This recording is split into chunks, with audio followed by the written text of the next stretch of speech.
अब यूपी तक देखें लाइव 24/7। मायावती की आप समझ लीजिए, मायावती ने बाबा साहब डॉक्टर भीमराव अम्बेडकर और मानव कांची राम का मिशन को मटिया मैट कर दिया है। वो अपनी चमड़ी और दमड़ी बचाने के लिए भारतीय जनता पार्टी और संघ परिवार की गोद में बैठ गई है। उससे कोई उम्मीद नहीं की जा सकती, कोई आशा नहीं। कितनी उसको शर्म नहीं आती है? 4 दफ़े वो मुख्यमंत्री उत्तर प्रदेश की रही, उसे शर्म आनी चाहिए, वो अपना मूल्यांकन करना चाहिए। आज उसकी एक सीट है। अब मायावती बस रह गई है। पहले वो दलित की बेटी थी, आज वो दौलत की बेटी है। उसके पास अकूत संपत्ति है। ईडी ने छापा मारा, उसके भाई आनंद के 400 करोड़ की संपत्ति जब्त की। तो मैं अर्ज ये करना चाहता हूँ, 400 करोड़ की संपत्ति मायावती के पास कहाँ से आई? मायावती क्या थी? तो जब 92 में मुलायम सिंह ने समाजवादी पार्टी बना ली, 93 में चुनाव हुए। अब जो बात आप हमसे जानना चाहते हैं वो समझिए। जब वो चुनाव 93 में हुए तो पहली सपा बसपा की संयुक्त सभा मैनपुरी क्रिश्चियन कॉलेज में हुई। अच्छा। तो कांसी राम ने कहा वहाँ चलना है। तो लाल सिंह लोधी पीटीआई और नंदनपाल सिंह काछी, हम सारे जितने पार्टी के लोग थे वो कांसी राम से बिगड़ गए, इसलिए कि आप टिकटों का बंटवारा कर रहे हो, इटावा सीट छोड़ रहे हो। तो कांसी राम ने कहा कि मेरा समझौता हुआ है कि जो फर्स्ट सेकंड है, जिसका पिछले टाइम में एमएलए बना है या सेकंड रहा है, वो प्रत्याशी लड़ेगा। मुलायम सिंह ने समाजवादी पार्टी बना लिया, तो मुलायम सिंह भी हम जैसा ही है। तो वो अपना जहाँ उसके चुनाव में कैंडिडेट जीते थे वहाँ अपना कैंडिडेट खड़ा करेगा, जहाँ सेकंड रहे वो खड़ा करेगा। जहाँ हम जीते थे हम खड़ा करेंगे, और जहाँ सेकंड तो हमने कहा मिला तो हमारा कैंडिडेट थर्ड में रहा, हमारा तो सब कुछ लुट जाएगा। तो ये चुनाव का रद्द होना, चुनाव होना, आपका चुनाव जीतना, हम लोगों को क्या बेनिफिट मिल गया, बसपा को क्या बेनिफिट मिल गया? तो कांसी राम में जो बोले अभी समझ में नहीं आएगी, आगे बेनिफिट मिलेगा। तो कांसी राम जी से हम लोग नाखुश हो गए। वो हम लोगों के लिए एक गाड़ी छोड़ गए कि कल तुम सुबह आ जाना। तो वो टीटीआई ने कहा हम नहीं आएंगे साहब, हम नहीं आएंगे। तो हमने कहा साहब इसी को एक टिकट दे दो आप, इटावा। आगे फिर क्या हुआ? तो हम लोग वहाँ पहुँचे तो मानवर कांसी राम को बड़ा दुख हुआ कि हमारे संगी साथी हमसे नाराज़ हैं। तो हम लोगों ने बड़ी नाराज़गी बड़े वैसे तरीके से प्रस्तुत की, उनके सामने कोई दिक्कत कोई नहीं है। तो अब जब हम लोग वहाँ पहुँचे पीटीआई बहुत भोला इंसान था, बहुत बढ़िया, उसका कोई जवाब नहीं, इतना बढ़िया बसपा कार्यकर्ता। हम लोगों ने 25-25 हज़ार किलोमीटर बहुजन समाज बनाने के लिए साइकिल चला दी, अपना घर बार मकान छोड़ दिया। लेकिन अभी तक वो नारा नहीं आया। नारा तो गया, आप कहाँ आया? जब हम लोग मैनपुरी पहुँचे, क्या हुआ वहाँ? मैनपुरी पहुँचे तो मानवर कांसी राम की नज़र हम इटावा के साथियों पड़ गई। वहाँ का संचालन सभा का उदय प्रताप सिंह, बहुत बड़े कवि हैं, मुलायम सिंह के गुरु हैं, वो संचालन कर रहे थे। मंच पर 4 कुर्सियाँ थीं, जिस पर एक पर बैठे थे मुलायम सिंह यादव, एक पर बैठे थे मानवर कांसी राम, एक पर बाबा रामनाथ यादव जो बसपा के बड़े नेता थे, जो पहले कम्युनिस्ट पार्टी में थे, कम्युनिस्ट पार्टी से विधायक भी रहे थे, वो थे। और चौथी एक कुर्सी मतलब हमारे उदय प्रताप सिंह के। ये बताइए तो कि जब 4 लोग बैठे, हाँ, तो कांसी राम जी ने जैसे देखा तो उन्होंने कहा संचालन करता से उदय प्रताप सिंह से, अब्बास आ गया, अब्बास आ गया, अब्बास को बुलाओ, अब्बास को बुलाओ। तो चूँकि माइक और उनकी ज़्यादा दूरी नहीं थी, वो संचालन कर रहे थे, तो अब्बास को बुलाओ, अब्बास को बुलाओ। तो फिर उदय प्रताप सिंह ने हमारा उद्घोष किया, अब्बास आप मंच पर आ जाएं। तो वहीं से हम लोगों ने नारे लगाना शुरू कर दिया, मिले मुलायम कांसी राम, हवा में उड़ गए जैसी राम, बाकी राम झूठे राम, सच्चे राम कांसी राम। तो एक माहौल तैयार हो गया। तो ये नारा किसने दिया था? कि हमने वहाँ नारा दिया था। तो ये नारा जब आपने ये बनाया, इस नारे के साथ ये वो उस समय कितना प्रभाव पड़ा था इन लोगों के गठबंधन? प्रभाव वरदान बन गया ये नारा। और जब हम मंच पर पहुँचे तो कांसी राम ने कहा बोल, तो हमने कुछ नहीं बोला, हमने कोई भाषण नहीं दिया। हमने वहाँ ये कहा मिले मुलायम कांसी राम, हवा में उड़ गए जैसी राम। हमने पीछे मुड़ के देखा है कि दोनों लोग खूब मुस्कुरा रहे हैं, खूब हंस रहे हैं। फिर उत्साह बढ़ गया और पूरे का पूरा वातावरण कांसी राम और मुलायममय हो गया। लेकिन इसके बाद जो बताया गया है कि उस समय की परिस्थिति में इसका लाभ पार्टी को मिला था। अरे पार्टी को लाभ नहीं मिला। 67 विधायक हमारे बने, 108-9 विधायक मुलायम सिंह के बने। दार्शनिक मानवर कांसी राम थे, ज़बरदस्ती उन्होंने हमसे लोगों को मना के समझौता किया था मुलायम सिंह से। और ये क्या किया था कि बाबरी मस्जिद टूट गई है, अब्बास तुझे अपनी औकात नहीं मालूम, लेकिन कांसीराम अपनी औकात जानता है। लेकिन अब ऐसी स्थिति ऐसा में माहौल में अगर चुनाव हो गए तो तिनके सब बन के उड़ जाएंगे। अगर मुलायम सिंह कह रहा है तो उसकी बात हमको मान लेना चाहिए। लेकिन फिर उसके बाद तुरंत क्या हुआ? अरे मुद्दे की बात। पूरे प्रदेश में ये मिले मुलायम कांसी राम, हवा में उड़ गए जय श्री राम, गठबंधन के लिए वरदान बन गया भाई। फिर बता तो रहे हैं। फिर मतलब जो इस सरकार बनी? कांसी राम, हाँ, दार्शनिक अंदाज बता रहे हैं। नहीं, सरकार बनी। अरे 177 सीटें अकेली आई थी भारतीय जनता पार्टी की, हाँ, और सपा बसपा की 176 आई थी। लेकिन एक सीट कम आई थी दोनों।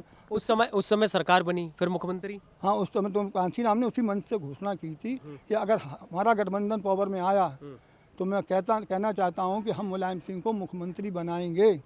और जब मुलायम सिंह मुख्यमंत्री अकेले सपा बसपा गठबंधन से नहीं बने, उनको समर्थन था कांग्रेस पार्टी का, उन्हें समर्थन था अजीत सिंह की पार्टी का, कम्युनिस्टों का, सारे लोगों का समर्थन होने के बाद मुलायम सिंह मुख्यमंत्री बने। अच्छा, लेकिन अब मायावती तो इस नारे को जैसे ही समाजवादी पार्टी ने उठाया तो मायावती तो इस नारे से अब किनारा कर। देखिए, मायावती जो है पूर्ण रूप से अभी हाल ही में जो स्वामी प्रसाद मौर्य का नारा आया और उसके बाद से एक हलचल पैदा हो गई। मायावती की आप समझ लीजिए, मायावती ने बाबा साहब डॉक्टर भीमराव अम्बेडकर और कांसी राम का मिशन को मटिया मैट कर दिया है। वो अपनी चमड़ी और दमड़ी बचाने के लिए भारतीय जनता पार्टी और संघ परिवार की गोद में बैठ गई है। उससे कोई उम्मीद नहीं की जा सकती, कोई आशा नहीं। कितनी उसको शर्म नहीं आती है? 4 दफ़े वो मुख्यमंत्री उत्तर प्रदेश की रही, मुझे शर्म आनी चाहिए, वो अपना मूल्यांकन करना चाहिए। आज उसकी एक सीट है। लेकिन अब तो बसपा का नारा सर्वजन हिताय सर्वजन सुखाय, इस तरह यही तो कह रहा हूँ, बहुजन हिताय बहुजन सुखाय को उसने सर्वजन हिताय सर्वजन सुखाय में बदल दिया, मटिया मैट हो गई। 208 सीटों की एब्सोल्यूट मेजॉरिटी की वो 2007 में मुख्यमंत्री बनी। तुमने सोशल इंजीनियरिंग चलाया, तुमने बैकवर्ड को तो पीछे धकेल दिया, मुसलमान को नजरअंदाज कर दिया। तो अब सुन तो लीजिए, तो अब तुमने जब सर्जन बनाया तो 80 सीटें आई, फिर तुम चुनाव लड़ी तो 19 सीटें आई, अब चुनाव लड़ी तो 1 सीट आई। तो क्या लगता है कि जो कांसीराम का जो उद्देश्य था उस उद्देश्य पे मायावती की पार्टी चल रही है? मायावती ना, कतई नहीं। अब मायावती बस रह गई है। पहले वो दलित की बेटी थी, आज वो दौलत की बेटी है। उसके पास अकूत संपत्ति है। ईडी ने छापा मारा, उसके भाई आनंद के 400 करोड़ की संपत्ति जब्त की। तो मैं अर्ज ये करना चाहता हूँ, 400 करोड़ की संपत्ति मायावती के पास कहाँ से आई? मायावती क्या थी? एक साधारण अध्यापक ही तो थी, पढ़ाती थी। लेकिन इस समय तो ये माना जा रहा है कि मायावती ने एक ट्वीट भी किया कि समाजवादी पार्टी के साथ गठबंधन से हमारे पहले जो है चल रहा था, लेकिन गेस्ट हाउस काउंट हो गया, तब से ये स्थिति बिगड़ी। गेस्ट हाउस काउंट क्या हुआ? वो सब बेकार की बातें हैं। आई विटनेस दिखाने के पास खड़ा हुआ है, 2 जून की घटना का चश्मदीद गवाह। जब सत्ता का रस्ता कसी हुई तो सारे विधायकों को स्टेट गेस्ट हाउस में जमा, जब मेरी बात तो सुन लीजिए, जमा कर लिया। एक बशीरुद्दीन साहब हैं, हमीद डिस्ट्रिक्ट के मोहदा के विधायक थे। तमाम हुड़दंग काटते हुए अतीक अहमद, चंद्रपाल झांसी के यादव जी ये आए और तमाम उनके लोग साथ में थे। तो वो अतीक अहमद जो है ने एक तरीके से हमला बोल दिया, तो वो बशीरुद्दीन अंदर से निकल आई। तो वही अतीक अहमद जो जिस समय जेल में। जी। और उस समय जो है बशीरुद्दीन ने अपने उसके गनर की स्टैंडगन छीन ली और अतीक के रख दी छाती पर। जैसा ये इन्होंने किया तो उनका हड़कम कट गया कि अतीक जैसे आदमी की मतलब कहने का। और ये कहा, अतीक को डांटा, तू यहाँ आ कैसे गया? तुझे मालूम नहीं है बशीरुद्दीन है? तो उन्होंने कहा, भाई साहब गलती हो गई। नहीं, तो गेस्ट हाउस काउंट में तो समाजवादी पार्टी पे आरोप लगते हैं ना। अरे तो जो सच्चाई है वो हम आपको सच्चाई बता रहे हैं। क्या आरोप लगते हैं भाई? आरोप की बात आप छोड़िए, हम आपको बता रहे हैं बशीरुद्दीन आज जिंदा हैं। लेकिन मायावती पर हमला हुआ तो मायावती को तो बेहतर। अरे काय का हमला था? उसके ऊपर कोई हमला नहीं था। वो मतलब कहने का लास्ट कमरे में थी, यहाँ जो हॉल में विधायक थे, तो बशीरुद्दीन ने लात मारी बहुत ज़ोर की कबाड़ों पर, कबाड़े फड़ा, दोनों खुल गए। और उन्होंने कहा, बशीर के भाई साहब हमें ये पता चला कि बंधक बना लिए गए विधायक। उन्होंने कहा, देखो भाई कौन जाना चाहता है? ये कह रहा बंधक बना लिए हैं। एक विधायक टच से मस नहीं हुआ। फिर ये पूरा घटनाक्रम था, लेकिन रस्सी का सांप बनाया गया। मायावती के साथ कोई ऐसी घटना ना कुछ नहीं हुई, सब बकवास झूठ बोल रही है वो। और मानवर कांसी राम ने ये ज़रूर कहा, जब कांसी राम आए हैं लखनऊ और जब विधायकों की बैठक बुलाई गई तो उन्होंने कहा बशीरुद्दीन कहाँ है? तो बशीरुद्दीन पीछे बैठे थे, उन्होंने कहा हाँ मेरे पास। और उनका हाथ उठा के ये कहा कि अगर बशीरुद्दीन ना होता तो आज बहुजन समाज पार्टी समाप्त होती। लेकिन अब कांसीराम की को क्या समाजवादी पार्टी अपने टेक ओवर कर रही है? क्योंकि अब आप देख रहे हैं कि इस समय समाजवादी पार्टी अगर ये नारा लेके आ रही तो क्या इसका फ़ायदा इनको मिलेगा? अरे 100% फ़ायदा मिलना चाहिए। मिलेगा क्या, नहीं मिलना चाहिए। क्यों मिलना चाहिए? अभी सबने देख लिया, अभी डिम्पल चुनाव लड़ी, डिम्पल चुनाव लड़ी तो लोगों ने कहा कि भाई डिम्पल जो है चुनाव लड़ रही हैं, इनकी लुटिया डूब जाएगी, ये हो जाएगा वो हो जाएगा। मुलायम सिंह सपा बसपा गठबंधन में 94,000 वोटों से जीते, तो गलत तो सब खिलाफ था डिम्पल के। लेकिन जो संविधान और लोकतंत्र बचाने वाले लोग थे वो एकत्रित हुए। मायावती ने प्रत्याशी नहीं लड़ाया। और एक और बात बता दें, मायावती कैसे मिली हुई है? जब मायावती ने उम्मीदवार अपना खड़ा नहीं किया डिम्पल के खिलाफ, तो वहाँ की जो यूनिट थी इटावा जनपद की, उनने मतलब अखिलेश से भेंट कर ली, वो फ़ोटो वायरल हो गया। मायावती ने पूरी की पूरी अपनी यूनिट भंग कर दी। तो मायावती ये चाहती थी कि हम अपना उम्मीदवार खड़ा नहीं करेंगे, भाजपा में वोट ट्रांसफ़र हो जाएगा, डिम्पल हार जाएगी। तो अब ये वहाँ मुल्क उल्टा की बात पे आ जाए। वहाँ उल्टा ये हुआ कि सारे के सारे बहुजन समाज के लोग जो संविधान बचाना चाहते थे, लोकतंत्र खतरे में है, उसके लिए वो एकत्रित हुए। इसे तो भाजपा भी नहीं जान पाई। अगर भाजपा वहाँ से चुनाव नहीं लड़ाती तो आज ये चचा भतीजे एक हुए हैं, कभी एक नहीं होते। तोता मिर्च खा गया। इतने इतने बड़े विद्वान लोग वहाँ चुनाव लड़ाएगा, उन्हें क्या हासिल हुआ? तो ये अब आज के मुद्दे की बात, जो आखिरी सवाल है, क्या मायावती कांसीराम के पद चिन्हों पर चल पा रही हैं या नहीं? बहुत कम शब्दों में। कतई नहीं सर, कतई नहीं, कहीं भी नहीं। ये कांसीराम ने 5 बातें कही थी। बहुजन समाज पार्टी बनाना बहुत आसान काम था, मैंने चुटकी बजाते बना ली। लेकिन बहुजन समाज को एकत्रित करना बहुत मुश्किल काम है। ये मुश्किल काम भी आसान किया जा सकता है इंसानी भाईचारा बना के। तो उन्होंने 3 सूत्री कार्यक्रम किए। मंडल कमीशन की रिपोर्ट लागू करो, वरना कुर्सी खाली करो। आरक्षण छोड़ कोटा पूरा करो। और तीसरा नारा था इंसानी भाईचारा बनाओ। इस नारे के आधार पर उत्तर प्रदेश के नहीं, पूरे देश भर के बहुजन समाज पार्टी के कार्यकर्ताओं ने 10,000 से लेकर 20-20, 25-25 हज़ार किलोमीटर साइकिल चला दी। ओटावा का देवेंद्र यादव ने तो 40,000 किलोमीटर साइकिल चलाई भाई। लेकिन अब आप ये बताइए, ये तो मैं समझ रहा हूँ पूरी बात को, अब जो वर्तमान स्थिति है राजनीति की, ऐसे में कांसीराम के इस नारे को जो आपने दिया था, उस नारे पर बसपा किनारा कर रही है। और दूसरी बात, अब बात है कि सभी समाज को लेकर के चलने की बात है। जिस दिन से मायावती ने बहुजन समाज, बहुजन हिताय बहुजन सुखाय को छोड़ा है, सर्वजन हिताय सर्वजन समाज में आई है, उस तक उसका बंटाढार हो रहा है। लेकिन उसमें तो एक बार सरकार तो बना ली थी इन्होंने। अरे कब बनाई थी? 2007 में कांसीराम के निधन के बाद सहानुभूति का वोट था।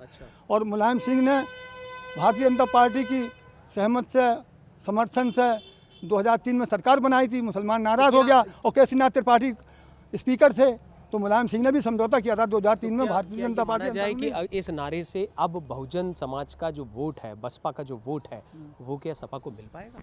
वो बिल्कुल मिलेगा अगर ईमानदार अखिलेश रहेंगे। अखिलेश में लड़कपन बहुत है, ना समझ बहुत है। ये बताइए, तुमने राष्ट्रीय अधिवेशन किया कोलकाता में, तुमने वहाँ प्रस्ताव पास किया, क्यों कर दिया कि कोई भी धर्म ग्रंथ पर टीका टिप्पणी नहीं करेगा? ये सीधा सीधा प्रहार था स्वामी प्रसाद मौर्य पे। और जब अनावरण हुआ कांसीराम के दावेली वाले गांव में मूर्ति का, तो तुम्हारे सामने उसने ये बात कही, तो तुम हंस रहे थे। तुम्हारी जो लाइव चल रही थी सीधी सीधी सारे देश ने देखी है। तो फिर अभी ये माना जाए कि बस सपा को इसका फायदा मिलेगा? देखिए, मैं कहना चाहता, बसपा का वोट कट के मेरी बात और सुन लीजिए, मैं एक बात बस बात और कर दूं। भारतीय जनता पार्टी की जो केंद्र में उत्तर प्रदेश में सरकार बनी है, उसके मात्र जिम्मेदार अखिलेश यादव हैं। कैसे हैं? 2014 में। लेकिन बसपा तो कह रही है कि अखिलेश यादव जो है ये सपा भाजपा के समर्थन में। मेरी बात तो सुन लें, जो बात खादिम अब्बास कहता है वो तथ्यात्मक रूप से कहता है, गुणात्मक रूप से कहता है। मुलायम सिंह मुलायम सिंह ने बहुत प्रयास किया कि मुजफ्फरनगर में दंगा हुआ 2014 में, मतलब ये नहीं गए 13 में, ये सैफई में डांस देखते रहे, वहाँ मुसलमान लुटता कुटता पिटता रहा। क्या एक मुख्यमंत्री को वहाँ जाने का उत्तरदायित्व नहीं था? तुम नहीं गए, मुसलमान तुमसे नाराज़ हुआ और सांप्रदायिकतावादी शक्तियाँ तुम्हारे ऊपर हावी हो गई। 2014 में प्रधानमंत्री बन गए कौन? नरेंद्र मोदी। और उसके बाद तुमने अपने चाचा को नीचा दिखाने के लिए, बहुत साफ सुथरी बात कर रहा हूँ, और तथ्यात्मक रूप से कर रहा हूँ। अगर चाचा का तुम सहयोग लेकर राजनीति करते तो निश्चित रूप से तुम उत्तर प्रदेश के दोबारा मुख्यमंत्री बनते। तुमने शिवपाल के साथ घटियाई की। और देखिए एक बात बताते हैं, 8 अगस्त तारीख बहुत 2021 डालीगंज में मुमताज़ डिग्री कॉलेज में सारे मुसलमानों ने एक मीटिंग करी कि अगर अखिलेश रास्ते पे नहीं आएगा तो उसको हम लोग ठोकर मार देंगे। तब ये सचा भतीजे का समझौता हुआ और तुमने चाचा को साथ में लेकर चाचा को एक सीट दी। यार तुमने तो भारतीय जनता पार्टी को थाली में परोस के सरकार दे दी। अब ये माना जाए कि इस नारा जो कभी बसपा का हुआ करता था, ये नारा अब समाजवादी पार्टी ने ले लिया है और इसका फायदा आप मेरी बात करो, डॉक्टर लोहिया ने सन 67 में नारा दिया था, संयुक्त सोशलिस्ट पार्टी के लीडर थे, संसोपा ने बांधी गांठ पिछड़े पावे 100 में 60। तो समाजवादी पार्टी और अम्बेडकरवादी ये तो सब एक हैं। और एक होने की बात जो है, सबसे बड़ी बात जो है वो ये है कि हम जो कह रहे हैं मूल चीज़ वो ये है कि डॉक्टर भीमराव अम्बेडकर और डॉक्टर लोहिया में जो पत्राचार हुआ है वो किसके माध्यम से हुआ था? वो पूर्व विधायक प्रोफेसर सहदेव सिंह यादव, जिन्होंने चुनाव जीता था कि 15 लूट कर रहे, खाती जागो जागो 85। अंतिम सवाल यही है कि अब सपा ने बसपा का नारा टेक ओवर कर लिया है, तो इसका फायदा मिलेगा? बस हाँ या नाम जाओ। 100% फ़ायदा मिलेगा समाजवादी पार्टी को, अगर समाजवादी पार्टी ईमानदारी से इस चीज़ को लागू करेगी 1585 को, तो वो निश्चित रूप से फ़ायदा मिलेगा। क्योंकि जब हमारे 1585 में क्या है? ब्राह्मण ठाकुर बनिया छोड़ बाकी हैं सब DS4 दलित शोषित समाज के लोग हैं। तो 1585 का जैसे इनने नारा दिया था हमारे मुख्यमंत्री योगी ने 20-80 अरे उसी वक्त तुम नारा 85 में किसे देना चाहते हैं? नहीं 85 में जो सब हैं यादव लोधी का 3743 15 में ब्राह्मण ठाकुर बनिया है। तो इनको छोड़ दें? नहीं, इनको छोड़ के ही जो नारा जो लगा था, ये जो उसकी उत्पत्ति हुई थी उसका हम जब कमांडर कांसीराम ने खुद कहा कि हम मांगने वाले हैं, जब हम देने वाले बन जाएंगे तो हम इन भाइयों को भी अपनी छाती से लगा लेंगे। अभी तो मांगने वाले हैं, अभी हमारे का कोई साथी नहीं है। तो मानवर कांसीराम किसी से दुर्भावना नहीं रखते थे। वो कहते थे हमारा मांगता समाज है, जब देने वाला समाज बन जाएगा तो हम अपने भाइयों को भी साथ लेके चलेंगे। हम देश के अंदर समता समानता बंधुत्व चाहते हैं। Thank you. मेरे साथ थे खादिम अब्बास, जिन्होंने ये नारा उस समय दिया था जब कांसीराम मैनपुरी के किसनी में जनसभा कर रहे थे और वहाँ पर इन्हीं का नारा बनाया हुआ था कि मिले मुलायम कांसीराम हवा में उड़ गए जय श्री राम। इस नारे का फायदा तो बसपा को उस समय बहुत बड़ा हुआ, सरकार भी बनी, लेकिन बहुजन समाज पार्टी इससे दूर हो गई है, जिसके लिए खादिम अब्बास ने खुद ही कहा कि मायावती मानवर कांसीराम की नीतियों से दूर हो चुकी हैं और इसका फायदा इस नारे का जो अभी दोबारा से जन्मा है, इसका सीधा सीधा लाभ समाजवादी पार्टी उठाएगी। अब देखना होगा कि 2024 के चुनाव में इस नारे का क्या लाभ मिलता है और निकाय चुनाव भी कितना प्रभावित होता है।